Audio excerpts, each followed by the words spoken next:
देखा के हथियार एरिया के नामे हो सब गुंडा बादाना मुर्गा के जैसे काटो हो इंसान। अरे वो विधायक के बेटा है तो है। अरे ओकर भाई दरोगा है तो है। अरे वो 20 गो मर्डर कैले है तो है।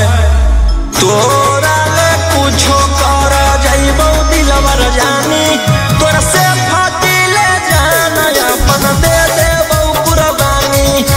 तोरा ले कुछो कर जाइबो दिलवर जानी तोरा से फाटी ले जाना अपन दे देबो कुर्बानी।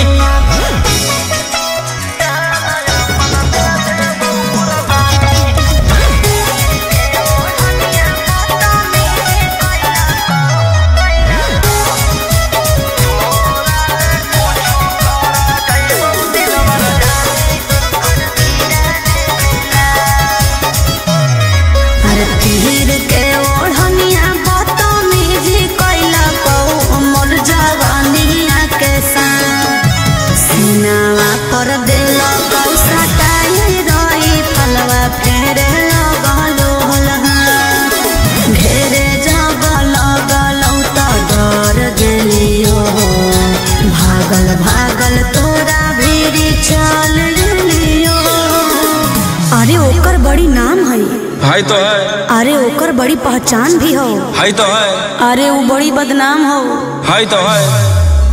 तोरा ले कुछो कर जाइबो दिलवर जानी तोरा से फाटी ले जाना अपन दे देबो कुर्बानी। तोरा ले कुछो कर जाइबो दिलवर जानी तोरा से फाटी ले जाना अपन दे देबो कुर्बानी।